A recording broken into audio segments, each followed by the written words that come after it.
Hello guys, we have looked at the Yildiz SPZ before, but this one is a 410. This is the ME, the multi-choke ejector edition. Let's go.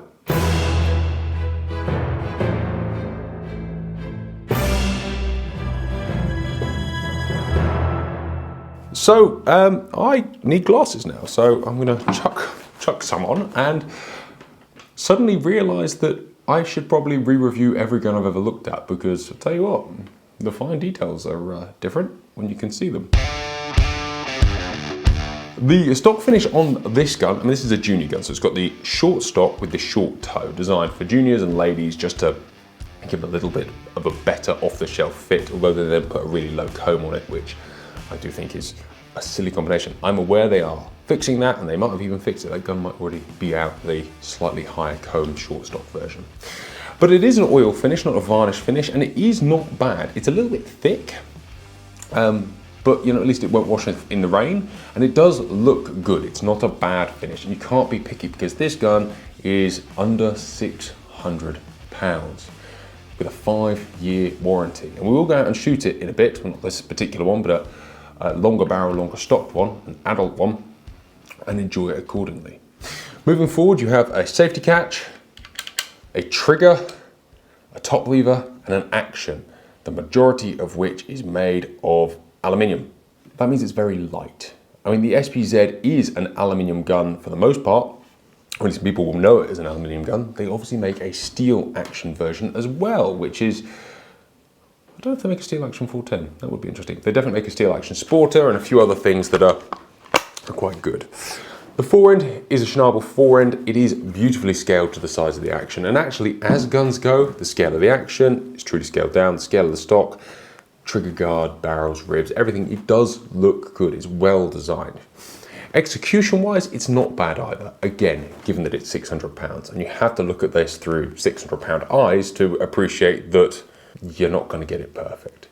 But the wood to metal fit is good. The metal to metal fit where it is important is good. You know, it would be lovely to see this back of the action filed up perfectly into the rib and see it flow through. But you know, that's what we talk about when we talk about £5,000 guns, for which you could buy almost 10 of these. The barrels are monoblock. I think on this one, 26 inches, but the one I shoot, they'll be longer. And multi-choke, they come with 5 chokes and they come in a cardboard box. Again, with a 5-year mechanical warranty. I still think that's fantastic. The wood is grade-wise, they call it a grade 1, but at least it has some character to it. And the engraving is not super exciting, but it's there. Other things, before we go and shoot it, pull lever forend, that pops off. Inside you have the barrel loop, you have the little ejector kickers inside the forend. They're really cute. How they've scaled this whole thing down and kept it reliable in a 410 ejector is good. Proofed 10.2 bore, CIP steel proof, fleur-de-lis. The action design is extremely simple. You have a push rod in the bottom that cocks the hammers in the back. You have 2 trunnions on the side, which the barrels swing off, and a bottom bite that locks into the bottom there. It's good. The ejector system is reliable, which, as I've already said that twice, but small gauge ejectors are not always reliable. There you go. That's probably the better way of putting that. All right, let's go. Final thing, trigger pulls. I mean, let's not worry too much about the trigger pulls. Let's go and shoot it. All right, so let's start on this one. There's a quartering away target and a crosser, or at least that's what the board says. First things first, I have in this gun shoved some chokes. It came with a 1/4 cylinder. I took the cylinder out and put a full in because to me it's going to be interesting to see the difference there. Because I don't use 410 all the time, I do not know what the actual increments of choke are in thou constriction. But it looks a heap between the full and the 1/4 here. So let's go. I'm going to start off with these. These are whole cartridge fiber wadded high pheasant magnums, 18 grams of 7 shot.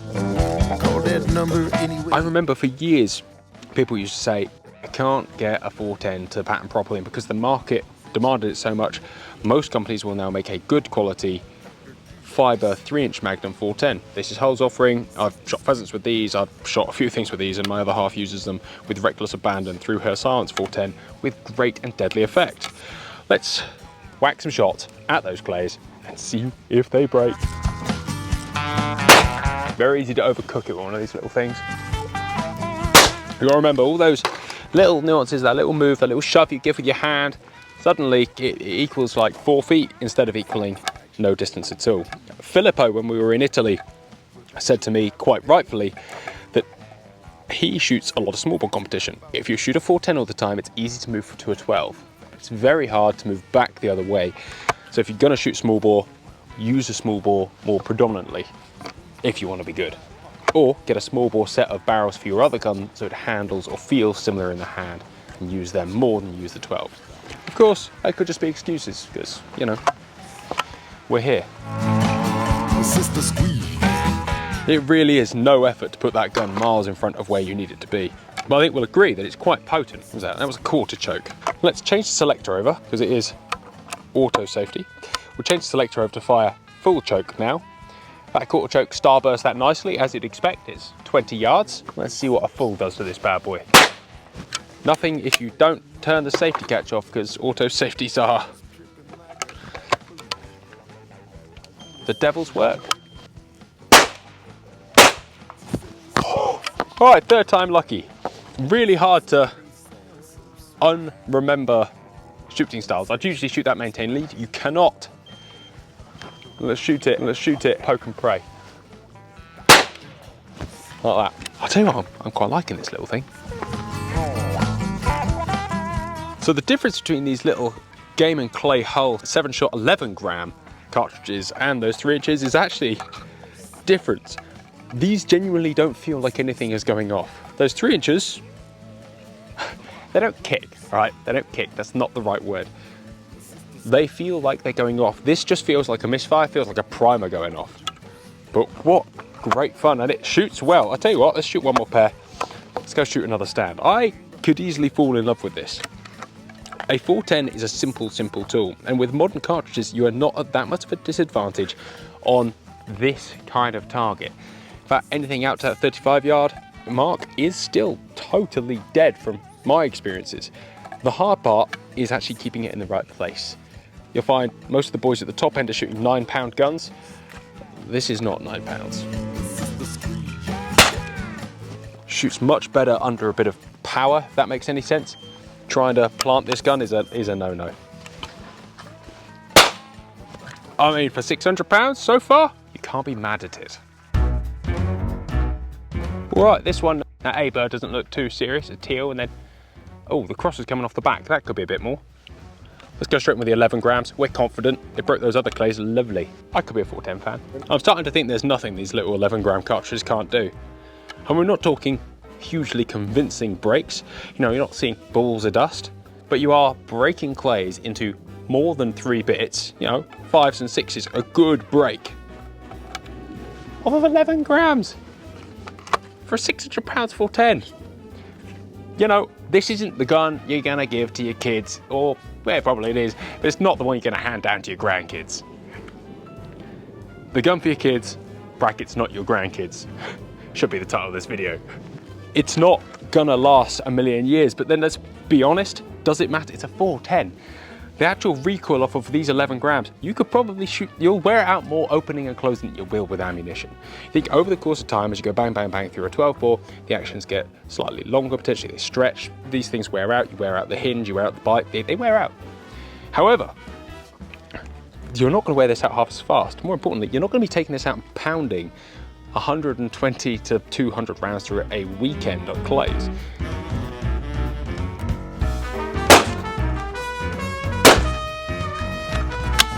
$11 grams, those 18-gram bombs. So let's be honest, all right, is this a life-changing gun? No. Can you buy good quality second-hand over and under 410s in the manner you can 12 bores? Also, no. So, if someone said to me, would you buy a SPZ as your main daily driver? No. A lot of no's going on here. Would I buy this? Yes. in lieu of the second-hand market being of any quality, and the fact that this is £600 with a 5-year warranty, that is 2,000 cartridges. That is... All right, let's look at this differently. It's not £600 because if you go and sell it, that's some money. So it's an investment. It's not a great investment because you're not going to get more than you put into it, but this is only going to cost you £300, which is 1,000 cartridges, and as such, it is amazing value. Do I like it? Yeah. Would I buy the 12 bore? Probably not. Is the trigger amazing? No. Does it eject? Yes. Is it multi-choke? Yes. Is it cool? Yes. Is the walnut nice? Yes. There's a lot of yeses and nos. I might have had too much caffeine, but there's nothing wrong with being excited when playing with something this cool. And I think this falls way more into the cool camp than it does the good camp. And as somebody who, well, I've got a couple of 410s, but I don't have an over and under 410. Would I buy one for some fun?